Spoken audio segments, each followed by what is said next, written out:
Falando sobre o floema, os elementos crivados e as células companheiras são dois tipos de células que compõem o floema das plantas vasculares. O floema ele é um tecido responsável pelo transporte de substâncias orgânicas, tais como açúcares e aminoácidos.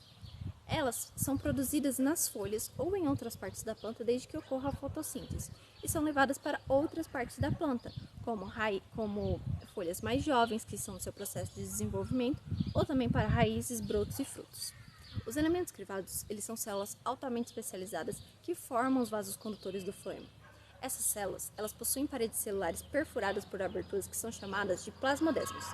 Esses plasmodesmos eles permitem a passagem de solutos orgânicos do citoplasma de uma célula para outra.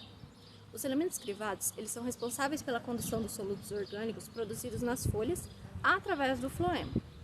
As células companheiras são células vivas que, como o nome propriamente diz, acompanham os elementos crivados e são responsáveis pelo mantimento da atividade metabólica dessas células. As células companheiras elas possuem núcleo e são responsáveis por produzir e fornecer energia para os elementos crivados, além de, claro, controlar a passagem de solutos através dos plasmodesmos.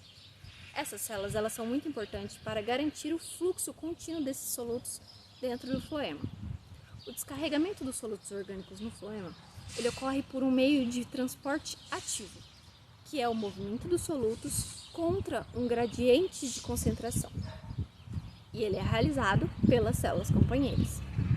O transporte ativo ele é necessário para manter a concentração de solutos dentro dos elementos crivados em um nível que seja elevado, permitindo assim que o transporte de grandes quantidades de solutos orgânicos sejam realizados no floema.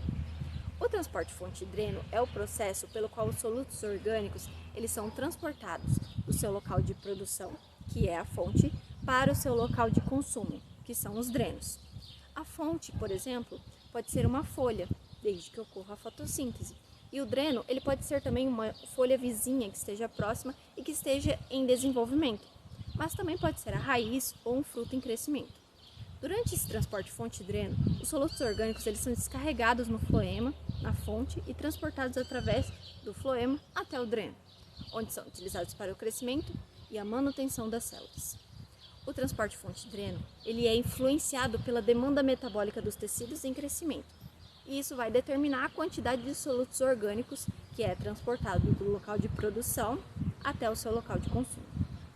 A atividade metabólica nos drenos ela pode ser controlada pelas células companheiras. Essas células companheiras elas vão regular a passagem dos solutos através dos plasmodesmos e assim elas garantem que a necessidade metabólica dos tecidos em crescimento seja atingida.